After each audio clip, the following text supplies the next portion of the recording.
Hey guys, this is Mr. H. Hey, I'm going to do a couple of questions from the box plot delta math assignment. I'm going to show you how to create a box plot using the calculator, and then I'm going to answer a couple of questions that basically deal with interpretation. So first thing, if you look at this screen, it gives us some data, and what we're going to focus on is we need to find the minimum, the maximum, Q1, the Q2, which is the median, Q3, and then we got to fix the box plot. So I've already kind of stored or entered the data. So let me just go here. It's going to be the spreadsheet, and it doesn't really matter what you're going to put at the top. I put X, you can put whatever you want to put there. The key is you're only going to have one column of data. Normally when we do box plot, we have an X and a Y. We only have an X here. So once you enter the data, and I've entered it, you're going to go to the statistics page like you normally would, and then you're going to add the column that you put all the things in. Now, when you do that, it's going to create a dot plot. So if you need to create a dot plot, this is all you have to do: enter the data and then just put the column, column header, and it'll be a dot plot. But we don't want a dot plot, we want a box plot. So all you have to do is go to menu, go to the plot type, and then you're going to choose box plot, and it's going to dynamically make it. Now, this may not have much significance, but it has all 5 pieces of data. It tells you what the minimum is. In this case, the minimum is 5. It tells you what quartile 1 is. It's 6.5. It tells you what the median is. It's 10. It tells you what quartile 3 is. It's 12. And it also tells you what the max is, 16. So it has all 5 pieces of data. All you have to do is enter it into the spreadsheet and then just type box plot. So now I'm going to answer the question.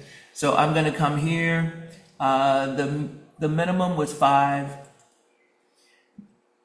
The minimum is 5. I need the, where is my keyboard? The minimum is 5. Quartile 1 was 6.5, I believe. Yep, it was 6.5. So I'm going to go here, and I'm going to put in 6.5. 6.5, and then the median was 10, I believe. Let me move this over a little bit. The median is 10, so I'm going to put 10. Well, if I can get in here. Yeah, this is not very user-friendly right now. And then quartile 3, what is quartile 3? It's 12. So I'm just going to type in 12 right here.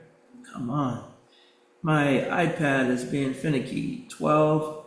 And then the max. The max is 16, right? So I'm going to go here and I'm just going to type in 16. And that's it. Now, I have to make the calculator or the box plot match. So this is the minimum. So I'm going to take this, and I'm just going to drag it over to 5, all right, because that's the minimum. Quartile 1 is 6.5, so I'm just going to take this and put it between 6 and 7. And then, let me make this full. And then the median is 10, and so it's already there, so I don't have to change it. The quartile 3 is 12, so I'm going to have to take this and move it back to 12. And then the max is 16, so I'm going to take this, put it on 16. Now, that's what you have to do for the delta math. And if you were trying to create a box plot on your own, you would just have to go to those particular numbers and make sure you put your lines and then connect them. Connect the line, make sure you have a box, and that's it. So I'm going to go ahead and submit this. And it says nice job. All right, so now let me go and look at the next section. All right, so here, this one we're just kind of interpreting. It says box plots represent some data. What's the range? Now, when you are calculating the range, it's just the minimum. It's the maximum minus the minimum. So the maximum would be, let's say this is going up by 5, 10, 15, 20, 25. How are we counting this? So 5, 10, 15, no, it's 4, 8. This is going up by 4. So it's kind of weird the way they did this. 4, 8, 12, 16, 20. So it's going up by 4. So this is 84, 88, 92. So the max is 92.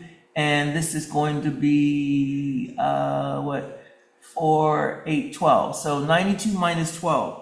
92 minus 12 is 80. So that means the range is 80. Now that was a little, it was the intervals that they had. They were just kind of weird. Let me do one more, right? For this one, let's see. We want the interquartile range. Now this is a good one. The interquartile range is just Q1 or Q3 minus Q1. That's the interquartile range. So in this case, Q3 is 100. And let's see, again, this is going up by 10. 10, 20, 30, 40, 50. Yeah, it's going up by 10. So this number right here is 60. Q1 is 60. So 100 minus 60 is 40. So the IQR for this one would be 40. It's just this number, that's Q3, minus this number, Q1. That's always the interquartile range. Or you could just say it's the length of the box. All right, so it's gonna be 40. So I'm gonna go here and I'm gonna type in 40 and keep it moving. All right, yeah, so let me see what else I wanna do. I'm gonna go here. I am gonna do one more interpretation. No, I wanna do an interpretation one. All right, so it says we got a box and whisker plot. What's the range? We just did one of those. That's not too challenging. Let's go interpret. All right, I'm going to do one more question from this section.